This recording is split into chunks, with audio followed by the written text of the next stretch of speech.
وإسماعيل وإدريس وذا الكفل كل من الصابرين. Kisah satu di antara 25 nabi dan rasul, Nabi Allah Dzulkifli alaihi salam. Siapa Dzulkifli yang kita akan kisahkan ini? Namun sebelumnya kita akan berikan muqaddimah bahwa kisah-kisah dalam Al-Quran itu adalah cerita yang benar. Sebagaimana Allah mengatakan dalam surah Al-Kahfi, nahnu naqussu 'alaika naba'ahum bil haqq. Kami kisahkan kepadamu wahai Muhammad cerita-cerita dalam Al-Quran itu dengan benar. Dan Allah juga mengatakan dalam surah Al-Imran ayat 62, inna hadza lahuwal qasasul haq. Sesungguhnya ini adalah kisah-kisah yang benar. Artinya semua kisah dalam Al-Quran itu bukan cerita dongeng, tetapi memang begitulah kenyataannya. Tentu ketika Allah Subhanahu wa taala mengkisahkan banyak kisah dalam Al-Quran itu bukan untuk didengar ceritanya saja, tetapi ada manfaat yang kita bisa petik. Sebagaimana Allah mengatakan dalam surah Yusuf ayat 111, laqad kana fi qasasihim ibratun liulil albab. Sungguh pada kisah-kisah mereka itu terdapat pengajaran bagi orang-orang yang mau mengambil pelajaran, orang-orang yang berakal. Lalu kenapa hampir sepertiga Al-Quran itu cara kisah? Tidak lain dan bukan, salah satunya adalah firman Allah Subhanahu wa taala, wa kullan naqussu 'alaika min amba'ir rusul ma nutsabbit bihi fuadak. Dan semua kisah dari rasul-rasul yang kami ceritakan, kata Allah kepadamu wahai Muhammad, kisah-kisah itu adalah bisa meneguhkan hatimu. Jadi kisah-kisah yang diceritakan dalam Al-Quran kepada Rasul, kemudian Rasul menceritakan kepada kita, itu fungsinya besar untuk supaya hati kita ini tetap dan teguh. Maknanya kalau seandainya kita dirundung dengan berbagai macam masalah, maka para nabi juga sama. Bahkan tidak ada masalah yang lebih berat dihadapi kecuali mereka para nabi. Sehingga kita bisa mencontoh. Kalau kita diberikan penyakit, bacalah kisah Nabi Ayub. Kalau dakwah kita ditolak, bisa kita merujuk kepada kisah Nabi Nuh alaihi salatu wassalam yang berbagai macam uslub disampaikan kepada umatnya, semua ditolak. Kalau seandainya kemudian anak-anak kita meninggal dan begitu seterusnya, begitu juga Nabi Ayub, bahkan Nabi kita Muhammad SAW juga sama, dan begitu seterusnya, begitu seterusnya. Artinya bahwa sebagian kisah itu dijadikan hiburan supaya menenangkan hati kita, baik kepada Nabi sendiri ataupun kepada umatnya. Makanya Allah Subhanahu wa taala mengatakan, wa iyyukadzibuka faqad kadzdzabal ladzina min qablihim ja'atuhum rusuluhum bil bayyinati waz zuburi wal kitabil munir thumma akhadtul ladzina kafaru fa kaifa kana nakir. Dan jika mereka mendustakan engkau wahai Muhammad, sungguh orang-orang sebelum mereka juga telah mendustakan para rasul. Kepada mereka telah datang rasul-rasulnya dengan membawa mukjizat yang nyata, zabur dan kitab-kitab yang memberikan penjelasan yang sempurna. Kemudian aku azab orang-orang kafir, maka lihatlah bagaimana akibat kemurkaanku. Dari sini kita tahu bahwa sebagian kisah itu fungsinya juga memperingatkan orang-orang kafir. Bagaimana orang-orang kafir dahulu ketika mereka menentang Allah dan Rasulnya, apa akibatnya? Afalam yasiru fil ardi fayanzuru kaifa kana akibatul ladzina min qablihim dammarallahu alaihim walil kafirina amsaluha. Maka apakah mereka tidak mengadakan perjalanan di permukaan bumi sehingga mereka dapat memperhatikan bagaimana kesudahan orang-orang sebelum mereka? Allah menimpakan kebinasaan atas mereka dan orang-orang kafir yang akan menerima akibat-akibat seperti itu. Intinya bahwa semua kisah dalam Al-Quran itu banyak ibrah dan pelajaran. Ma'asyiral muslimin yang dimuliakan Allah Azza wa Jalla, tentu bagi kita seorang muslim menjadi motivasi kan untuk meneguhkan keimanan kita, bertambah wawasan kita, dan dijadikan penghibur bagi kehidupan kita. Sering saya katakan, ma'asyiral muslimin yang dimuliakan Allah Azza wa Jalla, di dalam Al-Quran tidak semua para nabi dan rasul itu dikisahkan. Makanya kenapa Allah Subhanahu wa taala sendiri mengatakan di dalam Al-Quranul Karim, sebagian mereka kami kisahkan, sebagian mereka tidak kami kisahkan. Tentu ada hikmah di dalam. Padahal jumlah para nabi dan rasul itu kan banyak ya. Sebagaimana hadis yang masyhur, hadis Abi Dzar Al-Ghifari radhiyallahu an. Ketika dia ditanya atau bertanya kepada Nabi sallallahu alaihi wasallam, "Ya Rasulullah, ayyul anbiya kana awwal?" Rasul, siapa nabi yang pertama? Maka Rasul mengatakan Adam. Nabi yang pertama ya Adam. Qultu, kemudian aku katakan, ya Rasulullah, wa nabiyyun kana, apakah Adam itu nabi? Maka Rasul mengatakan, na'am ya, nabiyyun mukallam, dia nabi yang diajak bicara Allah. Dari sini menunjukkan bahwa Kalimur Rahman itu bukan hanya Musa saja, Adam juga disebut Kalimur Rahman. Karena dari 25 nabi dan rasul itu, yang pernah diajak dialog langsung oleh Allah tanpa perantara itu cuma 3. Pertama Adam alaihi salatu wassalam, karena Rasul mengatakan nabiyyun mukallam, nabi yang diajak bicara Allah. Yang kedua Nabi Musa, dan ini yang disematkan Kalimur Rahman itu kebanyakan kepada Musa. Dan Nabi kita Muhammad sallallahu alaihi wasallam ketika peristiwa Isra Mi'raj langsung diajak bicara tanpa perantara.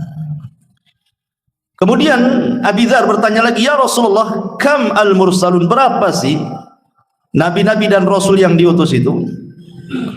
Qala, kemudian Rasul mengatakan 300 wa bid'ata asyara jamman ghafiran. Maka Rasul menjawab, sekitar 300 sekian belas para rasul, mereka sangat banyak, kata Rasul.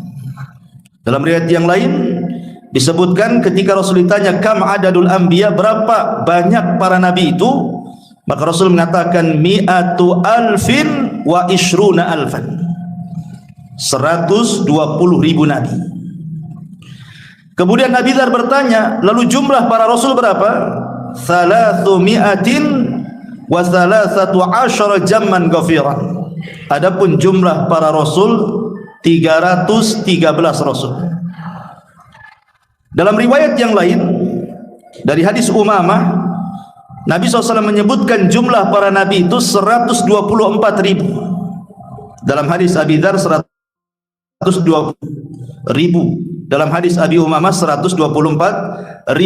Kemudian jumlah Rasul 315. Jadi ada yang mengatakan 313, ada yang mengatakan 315.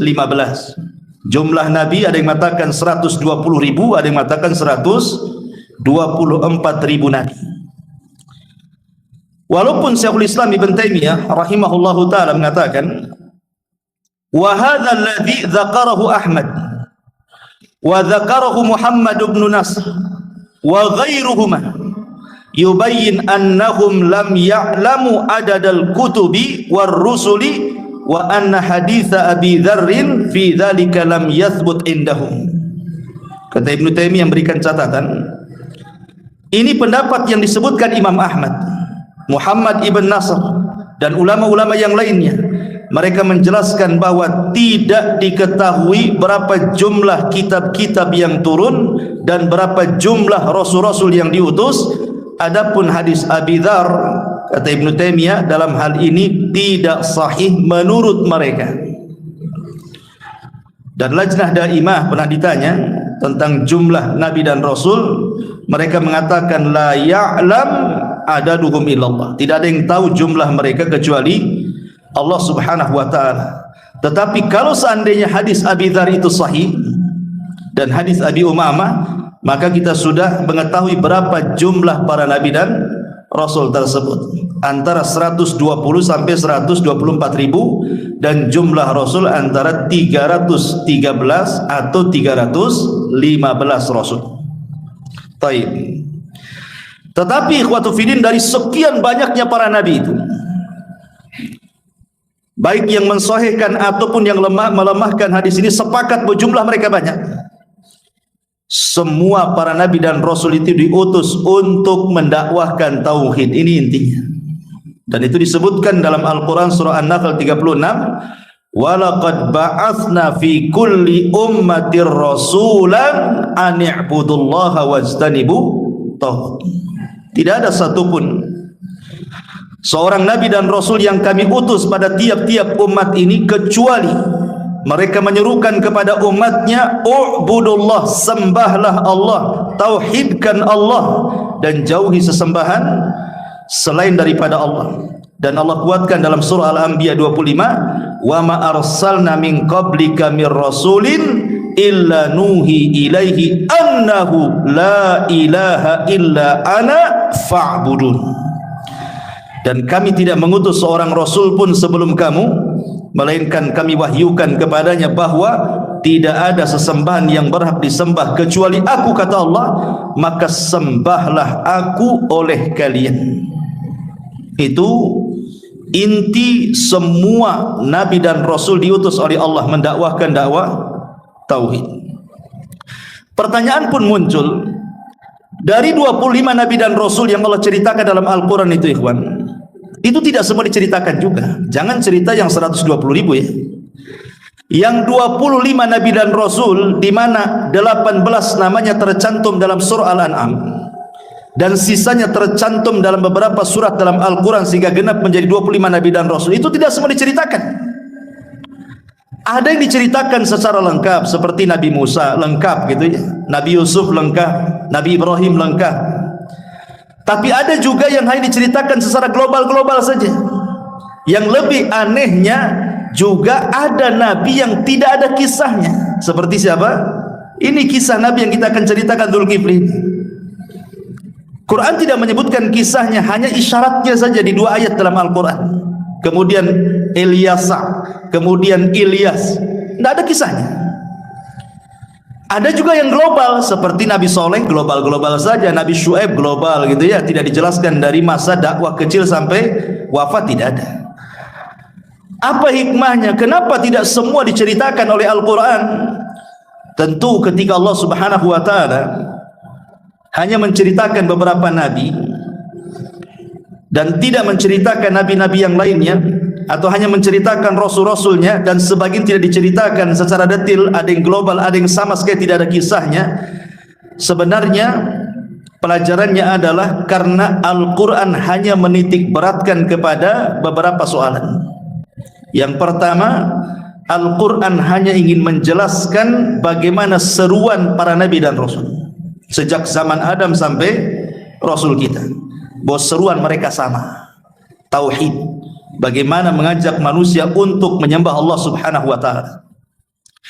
Kemudian Al-Quran hanya ingin menjelaskan tentang beragam sikap yang dilakukan para penentang nabi dan rasul, di mana sikap-sikap penentangan itu akan terus berlanjut sampai hari ini. Jadi Quran mencontohkan bagaimana dulu Fir'aun menentang Musa, Namrud menentang Ibrahim, kaum Nuh menentang Nuh, kaum Sodom menentang Lut, dan begitu seterusnya. Bahwa ragam sikap masyarakat di zaman para nabi dahulu yang menentang para nabinya itu akan senantiasa terulang, dan azab yang diturunkan kepada mereka pun akan ada kemiripan dengan azab-azab yang Allah akan timpakan pada hari ini. Cuman bedanya, kalau dulu Allah mengazab itu menghancurkan semua kaum yang menentang, kalau sekarang kan tidak. Kenapa? Karena bentuk rahmat Nabi SAW diutus, orang kafir pun merasakannya. Apa rahmatnya? Mereka tidak diazab sebagaimana azab-azab yang pernah Allah timpakan di zaman itu secara rata. Ya mungkin sekarang ini gempa ada, tapi di sana gempa, di sini tidak, kan begitu. Banjir ada, sebagaimana dulu kaum Lut dihujani, maka ada juga kita lihat hujan yang begitu deras dan menghancurkan hanya beberapa daerah, gempa hanya daerah banjir dan begitu seterusnya. Puting beliung yang mengangkat kaum Ad, ada juga puting beliung kan di negeri kita juga, tapi kan tidak merata, tapi kan kemiripan azabnya sama ya. Artinya akan terulang seperti itu. Termasuk juga bagaimana perlawanan para nabi, bahwa ini juga jadi pelajaran bagi kita orang-orang yang beriman yang mengikuti para nabi untuk berjihad melawan kesyirikan, berbagai macam khurafat, penyimpangan, bid'ah dan yang semacamnya. Itu menjadi sebuah pelajaran bahwa kita pun harus berjihad sama dengan mereka. Kemudian juga menjelaskan bagaimana sunnah ilahiyah yang berlaku pada seluruh masyarakat dan umat yang terus berkelanjutan. Artinya bahwa sunnah-sunnah kaun alam itu akan tetap ada sampai kiamat. Dan itu solusinya adalah dengan membaca kisah-kisah para nabi supaya kita bisa menghadapi apapun ujian yang kita bisa hadapi di masyarakat. Baik, kita masuk pada kisah bahwa siapa Dzulkifli ini, karena Al-Quran sekali lagi tidak menyebutkan kisahnya, hanya menyebutkan isyaratnya di 2 ayat. Jadi kita akan membahas 2 ayat ini walaupun pendek, maka kita akan usahakan mengambil beberapa referensi dari kalangan ahli tafsir, karena saya cari-cari juga memang tidak ketemu kisah yang sahih baik dalam hadis ataupun di dalam Al-Quran, memang hanya isyaratnya saja. Tapi kita akan upayakan supaya terang siapa Dzulkifli ini. Pertama, dalam surah Al-Anbiya ayat 85, Allah Subhanahu wa taala berfirman, wa Ismail wa Idrisa wa Dzulkifli kullun minas sabirin. Dan juga Ismail, kemudian Idris, kemudian Dzulkifli, semua orang-orang ini termasuk orang-orang yang sabar. Di sini Allah Subhanahu wa taala menyebutkan 3 nabi. Pertama Ismail, kedua Idris, ketiga Dzulkifli, dan di akhir ayatnya kullun minas sabirin. Semuanya hamba-hamba Allah yang sabar. Pertama Ismail. Kenapa Ismail disebutkan minas sabirin, termasuk hamba Allah yang sabar? Ingat ketika saya menceritakan tentang Ismail, Ismail ini diberikan oleh Allah kesabaran yang luar biasa sejak kecil. Dia dihantarkan oleh Ibrahim bersama Hajar ke sebuah wadi ghairi dizara'in, lembah, tidak ada tanaman, tidak ada binatang, tidak ada manusia, gurun pasir, kerong kelontak, panas luar biasa. Diletakkan begitu saja berdua dengan ibunya. Ini kan menunjukkan kesabaran. Siapa yang sabar coba? Diletakkan berdua bersama ibundanya, tidak ada orang pula di situ. Kemudian yang kedua, setelah dia usia remaja belasan tahun, Ibrahim pula baru datang menengok dia. Tetapi kemudian dikagetkan dengan mimpi seorang nabi yang merupakan wahyu, di mana Ibrahim mengatakan kepada Ismail, ya bunayya inni ara fil manami anni adbahuka fanzur madza tara. Wahai anakku, semalam ayahmu bermimpi bahwa aku menyembelih dirimu, macam mana pendapatmu? Maka Ismail mengatakan, ya abatif al ma tu'mar satajiduni insyaallahu minas sabirin. Nah, ini ada kalimat sabirin di sini. Kata Ismail, wahai ayahku, lakukan saja. Kalau memang itu perintah Allah, cuman di sini takjubnya adalah kata-kata insya Allahnya di sini. Insya Allah. Kalau Allah berkehendak, wahai ayahku, engkau akan mendapati aku termasuk hamba Allah yang sabar. Kenapa Ismail mengucapkan kalimat insya Allah? Ismail seolah-olah ingin mengatakan seperti ini kepada Ibrahim. Wahai ayahku, kalau penyembelihan ini adalah kehendakmu dan juga kehendak Allah, maka aku siap disembelih. Dan aku termasuk hamba Allah yang siap sabar dengan ketentuan Allah. Tapi kalau seandainya penyembelihan itu hanya engkau saja yang berharap, Allah tidak, gitu ya. Allah tidak berharap, ini keinginan engkau saja aku disembelih, maka engkau tidak akan mendapati aku termasuk hamba Allah yang sabar. Makanya Ismail mengatakan insya Allah, kalau ini kehendak Allah kemudian kehendak kamu, apalah daya, Allah sudah berkehendak, pasti akan kau dapati aku termasuk hamba Allah yang sabar. Dari sini menunjukkan bahwa Allah sebut deretan Ismail, Idris dan juga Zulkifli termasuk hamba-hamba yang sabar, karena dia sabar dengan ujian, mau disembelih pula jawabannya. Ini kan kesabaran yang luar biasa. Walaupun kemudian buah kesabaran akhirnya diganti dengan kambing gibas, wa fadainahu bidzibhin azim wa taraknahu lil akhirin. Kami ganti dengan kambing gibas, dan cerita ini akan terus dikenang oleh orang-orang setelahnya sampai hari ini. Adapun Dzul Idris, kenapa Idris juga dikategorikan minas sabirin? Apa kesabaran Idris itu? Dikatakan oleh ahli sejarah, Ibnu Ishaq rahimahullahu ta'ala mengatakan, Idris ini awal man khatta bil qalam. Jadi dia orang yang pertama kali mencatat dengan pena. Dan Idris disebut Idris itu karena diambil dari kata dirasa. Dirasa itu artinya belajar.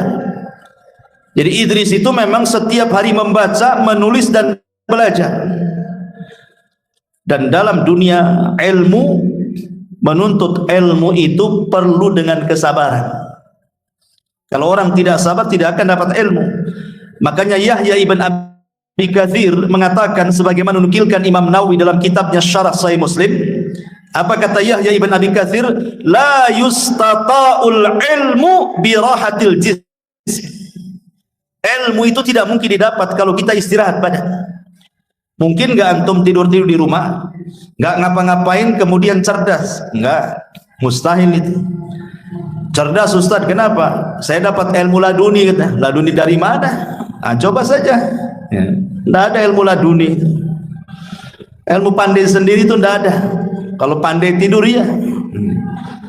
Masyarul muslimin yang dimuliakan Allah Azza wa Jalla, sampai Al-Hafidh Al-Khatib Al-Baghdadi rahimahullahu ta'ala menukilkan perkataan Abi Ahmad Nasr ibn Ahmad Al-Iyad. Beliau mengatakan, la yunalul hadzal ilmu illa man attala dukkanahu wa kharaba bustanahu wa hajara ikhwanahu wa mata aqraba ahlihi falam yashhad zanazatahu. Lihat kata beliau, ilmu itu tidak akan diperoleh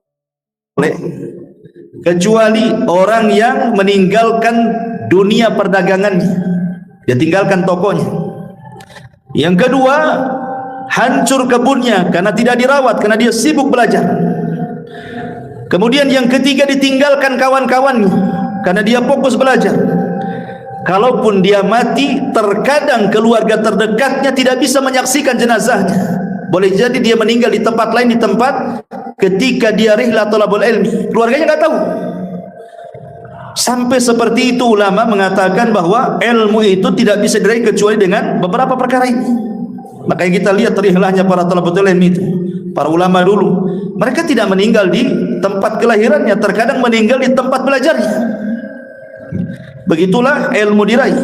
Makanya Imam Syafi'i rahimahullahu ta'ala atau Imam Ahmad pernah ditanya, ya Imam, mata tastamirru fi talabul ilmi wa qad asbahta imaman lil muslimin, katanya. Imam Ahmad, sampai kapan kau belajar? Kau sudah jadi imam kaum muslimin, dikenal dunia, masih saja kau membaca dan mencatat. Apa kata Imam Ahmad? Dia mengatakan ma'al makhbarati ilal makbarati. Aku akan tetap belajar selama pena masih ada tinta di tanganku sampai aku dikubur di liang lahat. Begitulah para ulama. Dan Imam Syafi'i juga mengatakan haqqun ala talabatul ilmi bulughu ghayatan warrabatu ilallahi ta'ala fil auni alaihi. Kata Imam Syafi'i, wajib atas penuntut ilmu itu mengerahkan semua daya dan upaya untuk mendapatkan sebanyak-banyak ilmu.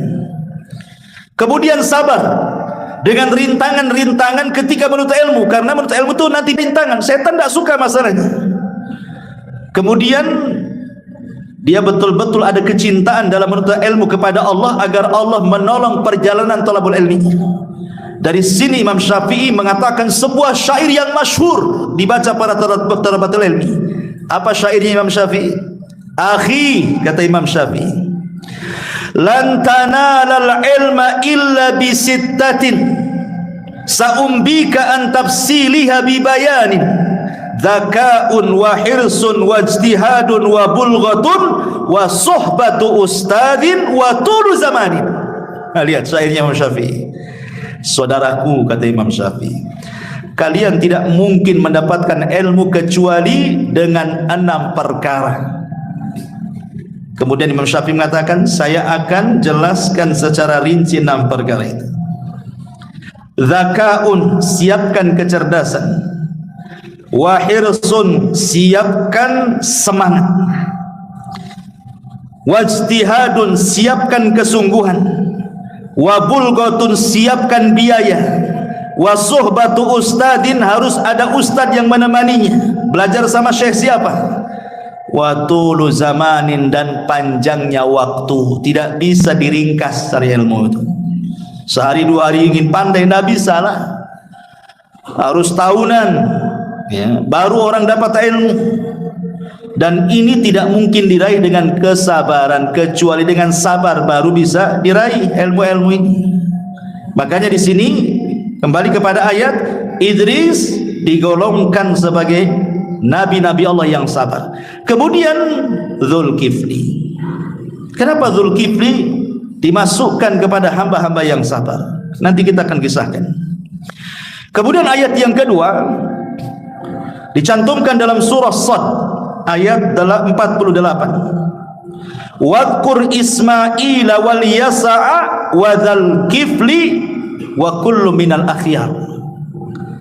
Wadkur, sebutkan wahai Muhammad tentang kisah Ismail, Ilyasa, kemudian Dzulkifli, semua adalah orang-orang pilihan. Di sini Allah gandengkan antara Ilyasa dengan Dzulkifli. Nanti ada hubung kait antara Ilyasa dengan Dzulkifli ini. Maka disebutkan satu redaksi ayatnya. Baik. Dari sini menunjukkan bahwa dari 2 ayat ini surah Al-Anbiya pertama, surah Al-Anbiya tadi ayat 85, dan juga surah Sad ayat 48, inilah 2 ayat yang menceritakan tentang kisah Dzulkifli. Dan dalam 2 ayat ini Allah sebutkan 2 sifat.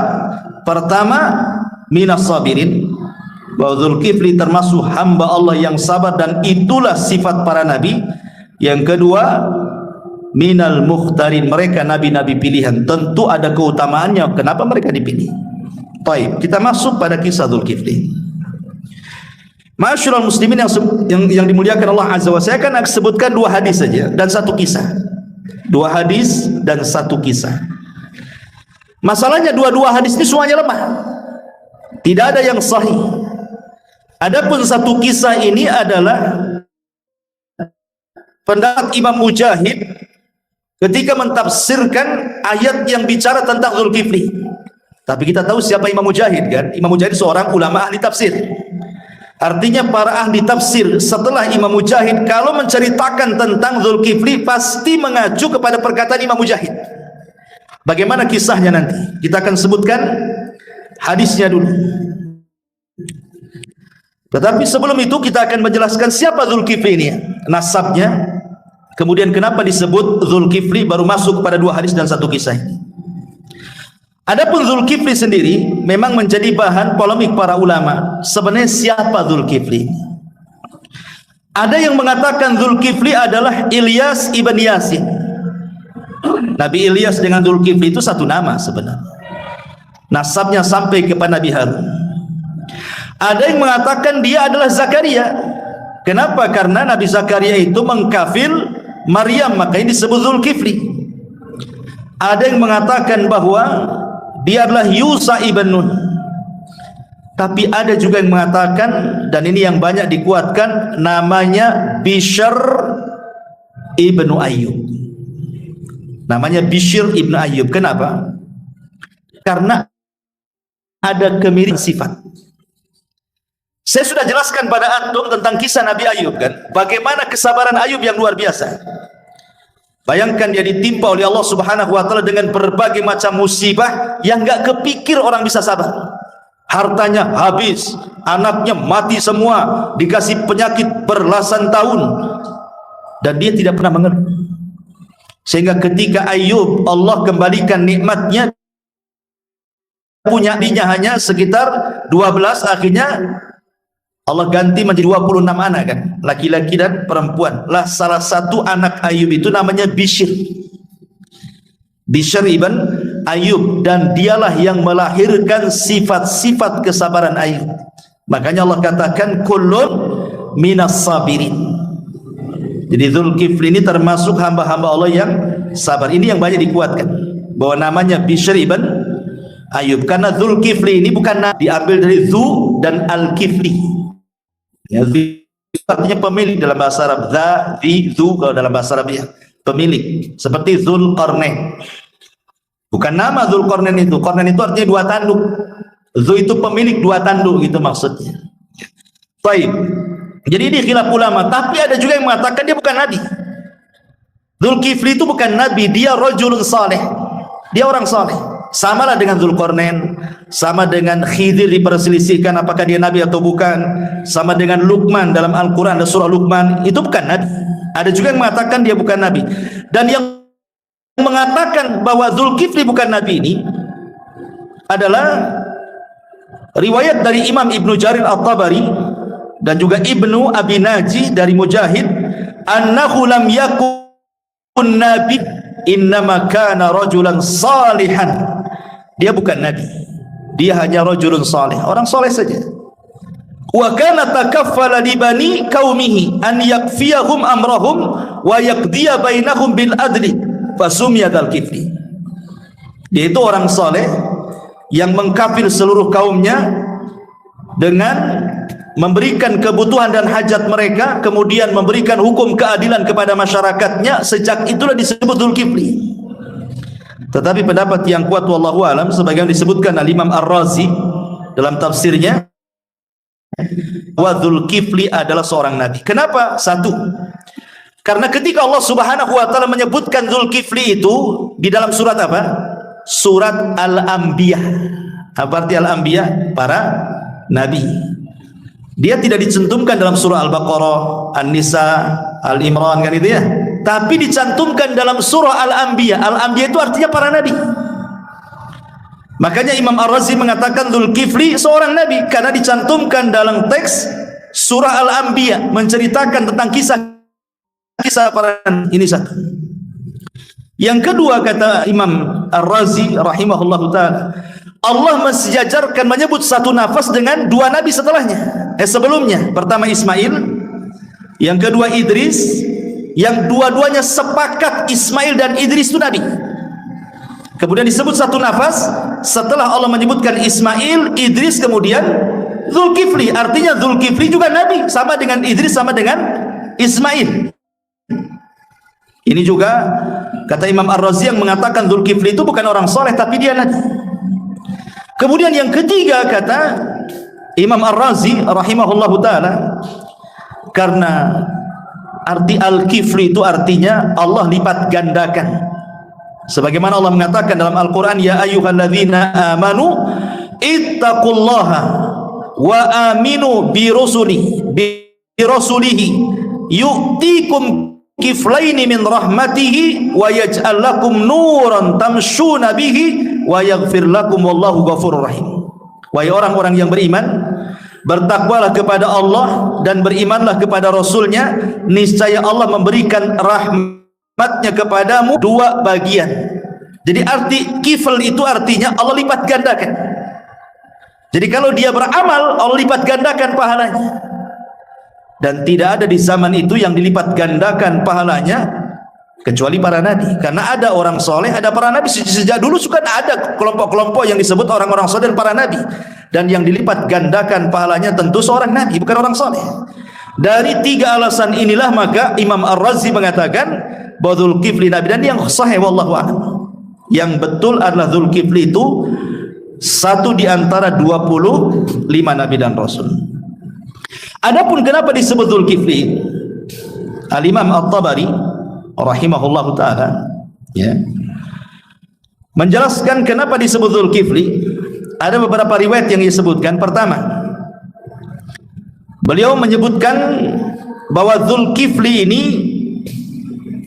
dulu ada kisah, ada beberapa kisah. Dia cantumkan beberapa kisah. Pertama, kisah dari Ka'ab al-Ahbar. Ka'ab al-Ahbar ini seorang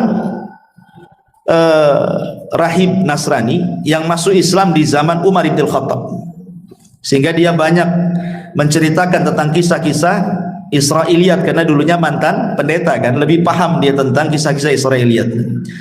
Jadi Ka'ab al-Ahbar ini mengatakan, kana fi bani Israil malikun kafirun famarra bi biladihi rajulun salihun faqala wallahi in kharajtu min hadhihi al-bilad hatta a'ridu ala hadzal malik al-islam fa arada alaihi faqala ma jazai qala al-jannah. Dahulu di zaman Bani Israil ada raja kafir kepada Allah Azza wa Jalla. Kemudian lewatlah orang soleh di tempat itu. Di tempat itu ada orang laki-laki soleh sedang safar, kebetulan lewat di tempat itu. Lah rajanya kafir. Kemudian orang soleh ini mengatakan, saya tidak akan keluar dari daerah ini sampai kutawarkan Islam kepada raja itu.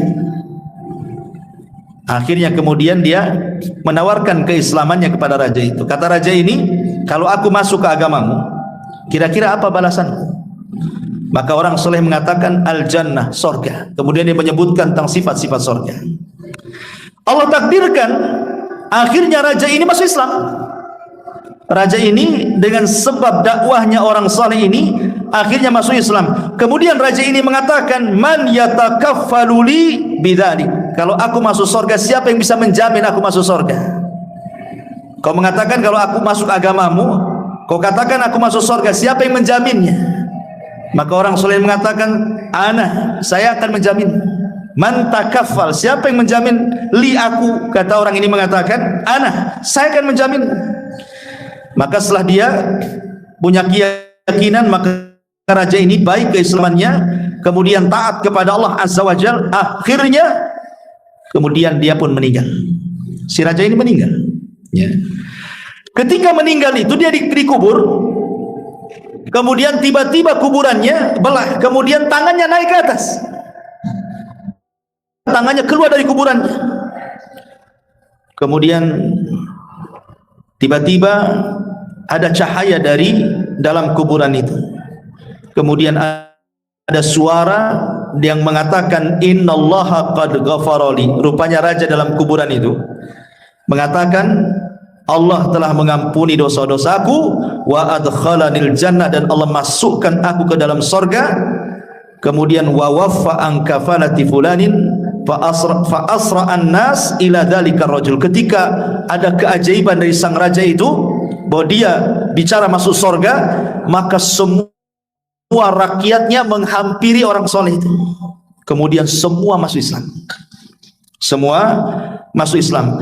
Lah sejak itulah ketika mereka semua masuk Islam dan dia bisa menjamin raja itu masuk surga gitu ya, maka orang-orang pun mengatakan Dzulkifli, karena dia menjamin raja itu masuk surga. Maka sejak itu disebut Dzulkifli. Ini kisah disebutkan oleh Ka'ab al-Ahbar ya. Baik, ini satu kisah. Kemudian kisah yang lain dijelaskan disebut Dzulkifli itu Ahli tarikh mengatakan karena dia takaffala bi ba'di ta'ati wa waffa biha. Dia betul-betul menjalankan perintah Allah Azza wa Jal dan dia sempurnakan ketaatannya kepada Allah. Sejak itulah kemudian dia disebut Dzulkifli. Kenapa? Karena satu, Dzulkifli itu dikenal tidak berhenti salat malam. Yang kedua, dikenal tidak berhenti puasa sunnah. Ini yang paling hebat. Tidak dikenal marah. Dzulkifli bagaimana caranya enggak pernah marah. Ini yang hebat yang ketiga. Kalau orang sholat malam bisa, kalau orang puasa sunnah bisa, tapi kalau orang enggak marah ini macam mana caranya? Iya kan? Inilah sifat yang dimiliki Dzulkifli yang tidak ada pada nabi-nabi yang lainnya. Dia tidak pernah marah. Sebagaimana sabda Rasul mengatakan apa? Orang yang kuat itu bukan ahli gulat, tetapi orang yang kuat itu orang yang bisa menahan hawa nafsunya ketika emosi atau marah. Makanya Rasul mengatakan la taghdab la taghlab la taghlab taraddada miraran la taghdab. Jangan marah, jangan marah, jangan marah dan begitu seterusnya. Masyarul muslimin yang dimuliakan Allah Azza wa Jalla. Taib. Ada juga yang mengatakan bahwa di zaman Dzulkifli itu banyak para nabi dibunuh Bani Israel. Sampai dalam satu hari itu ada 400 Bani Israel, yang 300 dibantai, yang 100-nya sembunyi di rumah seorang laki-laki yang saleh. Akhirnya yang 100 nabi ini, orang soleh inilah yang kemudian mengkafilnya, ngasih makan, ngasih minum, ngasih tempat, diselamatkan dari Bani Israel. Maka sejak itulah karena dia mengkafil para nabi, maka disebut Dzulkifli. Ada juga yang mengatakan seperti itu.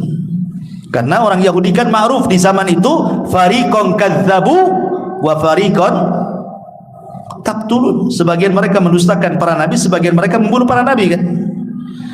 Maka kemudian seorang soleh ini mengkafir 100 nabi yang selamat, maka sejak itulah disebut Dzulkifli. Ada juga yang mengatakan seperti itu. Wallahu alam ya. Yang jelas bahwa ada dua hadis yang kita akan jelaskan dan satu kisah. Hadis yang pertama, hadis ini disebutkan riwayatnya dari Abdullah ibn Umar radhiyallahu anhu. Dikeluarkan oleh Imam Tirmidzi dan juga Imam Ahmad dari Ibnu Umar radhiyallahu anhuma. Dia mengatakan sami'tun nabiyya sallallahu alaihi wasallam yaqul. Kata Ibnu Umar, aku mendengar Rasul bersabda, kanal kiflu min bani Israil la yatawarra'u min dzambin amilahu. Dalam riwayat kana rajulun yuqalu lahu Dzulkifli la yatawarra'u min dzambin amilahu. Jadi di zaman Bani Israel, kata Abdullah ibn Umar, ada orang namanya Al-Kiflu. Dalam riwayat seorang laki-laki yang disebut dengan Dzulkifli. Orang yang enggak takut dosa. Enggak takut dosa. Kemudian suatu hari dia suka dengan seorang wanita. Fa'atathu imra'atun fa'ataha 60 dinaran. Dia suka dengan seorang gadis. Gadis ini gadis baik-baik. Gadis perawan, tidak pernah berzina. Gadis baik-baik, diajak berzina. Kemudian dijanjikan akan diberikan 60 dinaran, 60 dinar. Baik besar 60 dinar gitu di zaman itu ya. Untuk apa? Ala an yata'aha, supaya dia bisa menggaulinya, berzina dengan wanita itu. Akhirnya karena wanita itu berhajat dengan uang, kelilit hutang dan begitu seterusnya, terpaksalah wanita itu mau berzina dengan Al-Kiflu atau Dzulkifli ini, dengan catatan diberikan uang 60 dinar, 60 dinar. Falamma qa'ada minha maq'ada ar-rajuli min imra'atihi, ketika betul-betul hampir berzina, sudah membuka auratnya semuanya, apa yang terjadi? Maka irtadda'at atau ar'adat wabakat, tiba-tiba wanita itu ketakutan, kemudian menangis. Faqala, maka Dzulkifli mengatakan, ma yubkiki, a'akrahtuki, apa yang membuat anda menangis? Apakah kau benci aku? Katanya. Qalat, wanita itu mengatakan, la, tidak, aku tidak benci kamu. Walakinnahu, akan tetapi, kata wanita ini, dia mengatakan, akan tetapi, kata wanita ini, aku tidak pernah mengamalkan amalan ini sebelumnya. Aku mengamalkan amalan ini, ma hamalani alaihi illa haja. Kenapa aku mau berzina denganmu dengan bayaran 60 dinar itu? Karena ada hajat masalahnya. Maka ketika mendengar hal ini, Dzulkifli mengatakan, taf'alina anti hadza wa ma fa'altihi. Kau tidak melakukan seperti ini pada sebelumnya, kau tidak pernah melakukannya. Kalau begitu, idhabi fahiyalak, aku tidak akan melakukan kepadamu. Pergi, ambil uang ini dan jangan pernah kembali. Tak jadi berzina, uangnya dikembalikan. Kemudian dia termenung sendiri. Setelah termenung sendiri, dia tahu banyak dosanya. Langsung dia mengatakan, wallahi la a'sillaha ba'daha abada. Setelah peristiwa ini, kata Dzulkifli, aku tidak akan maksiat selamanya. Famata min lailatihi, maka setelah dia bertobat dan janji tidak akan melakukan kemaksiatan, Allah takdirkan meninggal pula malam itu. Fa asbaha maktuban ala babihi innallaha qad ghafara lil kifli. Setelah dia meninggal, tiba-tiba ada tulisan depan rumahnya, Allah sudah mengampuni orang namanya Al-Kiflu. Hadis ini dikeluarkan Imam Ahmad dan juga Imam Tirmidzi, tetapi sayang hadis ini lemah. Syekh Nasiruddin Al-Albani rahimahullahu taala melemahkannya. Walaupun sekali lagi Imam Ibn Hibban mengatakan hadis ini sahih, Imam Hakim juga sama, dan juga Imam Zahabi menyepakatinya, tapi Syekh Al-Albani rahimahullahu taala mengatakan hadis ini tidak sahih. Bahkan Abu Hatim Ar-Razi mengatakan la yu'raf illa bihaditsin wahid. Tidak dikenal hadis ini tentang masalah Dzulkifli kecuali hadis ini, tetapi hadis ini tidak sahih. Kalaupun sahih, anggaplah ini kan ulama berselisih tentang tashdid dan tad'if ya, ada yang mensahihkan, ada yang melemahkan. Syekh Al-Albani mengatakan ini lemah.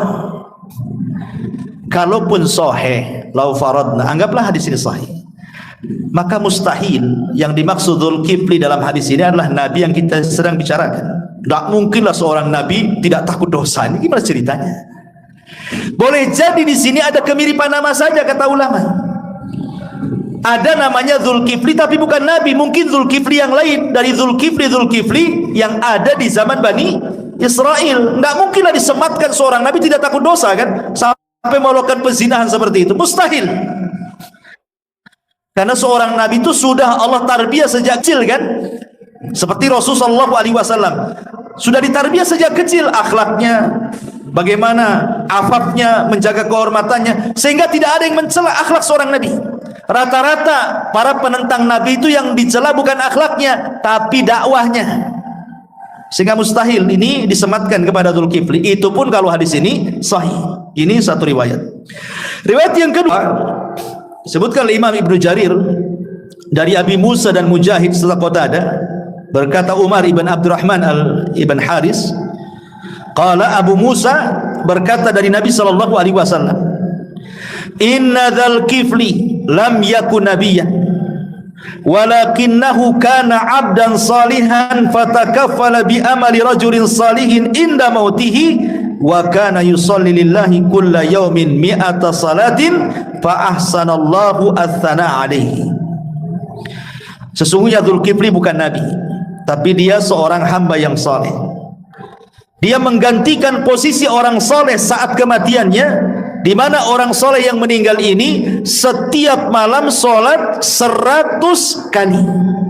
Jadi ada orang saleh setiap malam itu salat, dalam sehari itu mi'ata salatin, 100 salat. Kemudian orang saleh ini meninggal berwasiat kepada anak muda, gantikan posisiku. Maka anak muda ini menggantikan posisi orang soleh. Sejak itulah Allah mengangkat derajatnya dan disebut dia dengan Dzulkifli, karena mewakili ibadahnya orang soleh setelahnya. ya, sebelumnya. Maka tapi sekarang dua hadis ini semua lemah. Dua hadis ini tidak sahih. Tapi yang menarik saya ingin ceritakan adalah apa yang dikatakan Imam Mujahid ketika bercerita tentang siapa Dzulkifli. Ini yang menarik kita kisahkan. Jadi Al-Imam Mujahid yang diriwayatkan oleh Imam Ibnu Jarir, kemudian juga Ibnu Abi Hatim dari jalan Daud ibn Abi Hindi dari Mujahid yang mengatakan dahulu Nabi Ilyasa. Nah, makanya di sini nyambung. Tadi kan dalam ayat Shad di situ Allah sebutkan Ilyasa dengan Dzulkifli kan. Ya, wadhkur Ismail wal Yasa wadal Kifli, sebutkan Ismail, Ilyasa dan Dzulkifli. Karena kalau kita cerita Dzulkifli tidak lepas dari Ilyasa. Walaupun Ilyasa punya kisah sendiri ya, nanti belum saya ceritakan.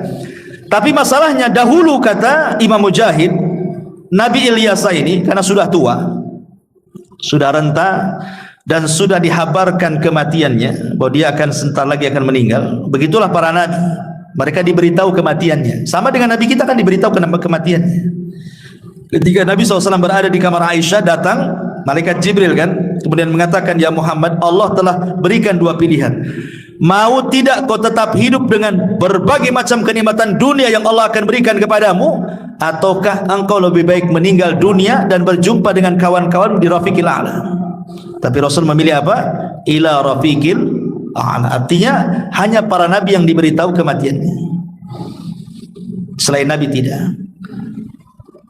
Makanya kita katakan orang-orang Syiah yang mereka meyakini tentang 12 imam mengetahui yang gaib, katanya bahwa salah satu kegaiban yang diketahui 12 imam Syiah itu mampu memprediksi kematiannya, katanya. Ini konyol ikhwan. Kenapa? Lah kalau seandainya imam-imam Syiah itu memprediksi kematiannya tahu, ngapain Husain itu harus safar dari Madinah ke Kufah? Kalau kemudian dibantai kepalanya, dipisahkan dari badannya kan? Ngapain itu bunuh diri namanya? Udah tahu kematiannya di situ, masih juga berangkat dia. Menunjukkan Husain tidak tahu yang gaib. Ali radhiyallahu an ketika hendak sholat subuh, kalau dia tahu kematiannya akan dibunuh oleh Abdurrahman bin Mulzam, tentu Ali tidak akan keluar sholat subuh kan? Jadi tidak mungkinlah, tidak ada satupun yang tahu kematiannya kapan. Itu hanya karang-karang orang Syiah saja, kecuali Nabi. Nabi diberitahu kematiannya kan? Sedang Nabi tidak. Masyarul muslimin yang dimuliakan Allah Azza, kembali bahwa jadi Ilyasa ini dihabarkan oleh Allah Azza wa Jalla telah dekat kematiannya, sehingga dia mencari orang yang akan bisa meneruskan keinginannya, cita-citanya. Akhirnya dia kumpulkan Bani Israel. Semua dikumpulkan Bani Israel ini oleh Ilyasa alaihi salam. Kemudian kata Ilyasa, man yataqabbal li bi thalathin astakhlifuh. Siapa yang bisa menggantikan aku dalam 3 perkara, ku jadikan dia pengganti posisiku. Memimpin Bani Israel, menjadi seorang raja, dan dia menjadi nabi. Tentu anak-anak muda datanglah dari mana-mana, ingin menggantikan posisi Ilyasa. Siapa yang tidak ingin menjadi pemimpin kan itu? Semua pengenlah, asal melakukan 3 perkara. Jadilah dia penggantiku, kata Ilyasa. Apa itu? 1, jangan pernah meninggalkan sholat malam. Tidak boleh meninggalkan sholat, setiap malam harus sholat. Yang kedua, kalau siang jangan meninggalkan siamun nahar, puasa sunnah. Jadi siangnya puasa, malamnya sholat malam. Gimana caranya coba? Kapan tidurnya? Ya. Kemudian ini yang paling berat, wa alla taghdab, jangan marah. Ketika memutuskan sebuah urusan atau kesehariannya, jangan pernah marah. Siapa yang bisa melakukan 3 perkara, dialah cocok penggantiku. Akhirnya anak muda mundur teratur. Siapa yang bisa melakukannya gitu? Malam sholat malam tinggal, siang puasa sunnah nggak pernah batal, kemudian nggak pernah marah pula. Siapa yang sanggup? Rupanya adalah anak muda saleh. Dia mengatakan, saya siap untuk mengerjakan 3 perkara itu. Akhirnya kemudian anak muda yang saleh ini mulailah dia mengikuti jejak Ilyasa. Malam tidak pernah tinggal sholat, siang tidak pernah tinggal puasa, dan dia berusaha untuk tidak marah. Akhirnya hasadlah iblis. Iblis hasad sama orang ini. Karena hasadnya iblis ini, akhirnya iblis mengerahkan seluruh bala tentaranya. Buat dia tidak sholat malam, buat dia tidak puasa, minimalnya buat dia emosi. Digoda dengan berbagai macam godaan, tetap aja sholat malam, tetap aja puasa, dan anehnya tidak bisa dia emosi, tidak bisa dia marah. Marah iblis anak buahnya, tidak becus kalian. Akhirnya dia hadapi sendiri. Masya Allah, iblis turun tangan. Kalau dari dengkotnya yang turun kan beda cara godanya.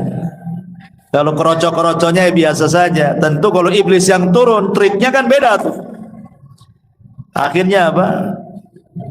Jadi anak muda ini kan sudah menggantikan posisi Ilyasa. Sedang diuji dulu, dikasih pelajaran kan. Sampai dia meninggal, Ilyasa bisa enggak dia melakukan 3 perkara. Jadi Ilyasa dia hanya duduk istirahat, memperhatikan anak muda itu saja. Akhirnya iblis pun datang di saat kailulah. Kailulah itu kubail az-zuhri, mendekati waktu zuhur, itu disebut kailulah. Di sini ada sunnah apa? Tidur siang. Kata Rasul, kilu fa inna syaitana la yakin. Tidurlah siang kalian, karena setan itu tidak pernah tidur siang. Artinya kalau kita tidur siang berarti tidur kita menyelisihi syaitan. Khilaf para ulama kapan yang dimaksud waktunya tidur siang itu, tapi pendapat yang kuat wallahu alam artinya kubain az-zuhur, mendekati waktu zuhur, ya antara setengah 11 gitu, jam 11 lah, itulah sunnahnya kailulah itu. Kailulah itu tidak mesti, bukan berarti tidurnya kayak tidur di malam hari, tidak, cukup dengan 15 menit 10 menit, hanya membaringkan saja. Bahkan ada peneliti kesehatan dari barat gitu ya, siapa yang melanggengkan istirahat hanya 10 menit saja menjelang zuhur, hanya baring itu saja, maka akan terhindar dari stroke. Itu yang meneliti orang Amerika. Tapi kita walaupun gak akan ada yang meneliti, kita yakin bahwa setiap sunnah itu pasti ada faedah kesehatan kan. Selesai kita ini samina wa ta'na. Kalau orang barat itu kan mereka kan meneliti kenapa Islam begini, kenapa Islam begitu, makanya diteliti oleh mereka. Sampai tidur Nabi aja mereka teliti. Baik, jadi intinya bahwa datanglah si iblis ini di saat kailulah, ikhwan. Itulah satu-satunya waktu bagi anak muda ini istirahat. Kenapa? Karena malam dia tidak tidur. Dia sholat malam terus, nanti paginya dia puasa lagi. Jadi waktu tidur itu ada ketika kailulah itulah. Iblis datang di waktu ketika dia istirahat. Jadi dia datanglah kepada anak muda itu, ngetuk pintunya. Kemudian diterima, siapa? Rupanya ana syaikhun azuz, katanya. Saya ini orang tua, memang dia menjelma iblis ini orang tua yang sangat renta sekali. Kemudian dia mengatakan, aku ada masalah. Kenapa masalahnya? Inna baini wa baina qaumi husuma wa innahum zalamuni wa fa'alu bi wa fa'alu, dan begitu seterusnya. Wahai anak muda, aku ini kakek yang dizalimi kaumku, katanya. Mereka menzalimiku begini-begini, tolonglah. Bisa enggak kau keluar sebentar, kemudian selesaikan urusan saya, katanya. Kata anak muda, tidak bisa, ini waktu istirahat saya tidak bisa lagi, besok saja, dijanjikan besok, karena ini waktu istirahatnya masalahnya. Kalau enggak waktu itu kapan lagi mau tidur? Tetapi akhirnya diganggu, tidak bisa tidur juga dia. Kemudian keesokan harinya dia datang ke majelis ta'lim, majelis qadha, mau menyelesaikan urusan kakek ini. Rupanya kakek ini pula tak datang. Si iblis ini pulanglah, dia tak datang. Ketika di kailulah hari kedua, rupanya datang pula, ngetuk pintu. Bayangkan, waktu istirahat kedua dia belum tidur tuh 1 hari. Hari kedua belum tidur lagi. Pas mau istirahat di jam-jam kailulah, diketuk pula pintu itu. Rupanya kakek itu lagi. Kemudian anak muda ini, kan saya sudah ngomong, kenapa kau tak datang tadi? Alasannya satu gudang, ngeles lah begini. Akhirnya kemudian dia pun disibukkan dengan kaki itu, tak istirahat lagi. 2 hari bayangkan tak tidur. Itu kalau kejadian sama antum, nggak bisa orang kurang istirahat itu pasti tersulut emosi lah. Orang kalau kurang tidur diganggu apa? Pas hari ketiga, namanya manusiawi lah anak muda ini. 3 hari tak tidur bisa tumbang kan? Sementara dia syaratnya tidak boleh meninggalkan sholat malam, tidak boleh meninggalkan puasa sunnah. Kalau sampai tumbang kan gagal akhirnya ujiannya kan. Hari ketiga dia ngomong sama keluarganya, nanti kalau kakek itu datang lagi jangan dikasih masuk, kunci dari dalam katanya. Ini saat istirahat saya, kapan lagi saya istirahat katanya. Akhirnya dikunci dari dalam. Subhanallah, ketika hampir mau tidur, rupanya diketuk lagi pintu itu. Pintu, rupanya ketika matanya terbuka diisyaratkan, rupanya dia ngetuk dari dalam. Bukan ngetuk dari luar, bukannya udah masuk. Kalau orang ngetuk dari luar kan enak, jangan kasih masuk. Ini ngetuknya dari dalam, sudah masuk ngetuk dia. Loh, kok ada di sini kan, itu maksudnya kan? Ya namanya iblis bisa, dia masuk dari mana aja kan? Bisa dari ventilasi, dari apa kan itu ya? Loh, kok bisa ngetuk dari dalam? Orang itu pintu itu dari luar gitu. Akhirnya dia tahu ini bukan orang, ini pasti setan. Ya. Kemudian dia mengatakan anta syaitan, pasti kau setan. Anta iblis, pasti kau iblis katanya. Kenapa kau ganggu aku katanya. Kemudian iblis dia mengatakan, ya saya iblis. Kenapa? Karena aku hendak menyesatkan kamu supaya engkau tidak sholat malam. Yang kedua, aku akan melemahkan kamu supaya kamu tidak puasa sunnah. Dan aku akan membuat kau emosi supaya kau marah. Tapi kau tak bisa digoda pula, kata si iblis. Masih juga sholat malam, masih juga puasa sunnah, tak ada emosi-emosinya pula. Aku nyerah, kata iblis. Pergi dia akhirnya. Sejak itulah dia dikenal dengan Dzulkifli. Kenapa? Karena takafal, mengganti posisi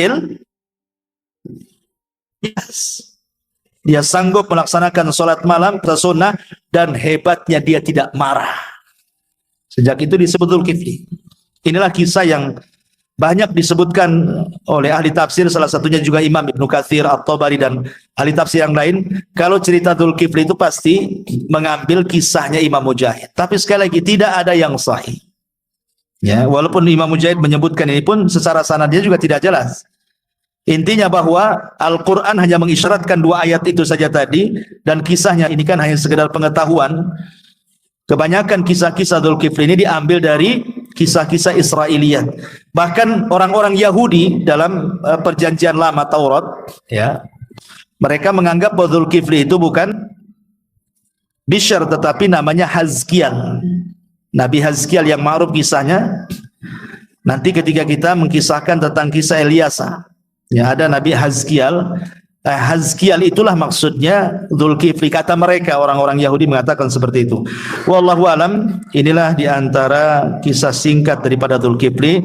Adapun tentang di mana letak kematian Dzulkifli, karena kan Dzulkifli ini diutus ke negeri Syam, ada yang mengatakan diutus ke negeri Iran, ada yang mengatakan ke Irak, ya. Wallahu alam. Kalau memang dia adalah putra daripada Ayub berarti dia diutus di negeri Syam. Adapun kuburannya memang tidak ada yang jelas. Nabi-nabi itu tidak ada yang jelas kuburannya di mana. Cuman terkadang ada orang-orang dari kalangan kuburiyun, orang-orang yang suka tabaruk, menyembah kuburan itu. Terkadang mereka yasa beberapa kuburan para nabi, akhirnya mereka pun berziarah dan meminta-minta di situ. Ya. Jadi memang tidak jelas, ada yang mengatakan dia dikubur di Palestina, ada yang mengatakan di Irak, ada yang mengatakan di Syam. Wallahu alam. Ya, al ilmu indallahi azza wa jalla.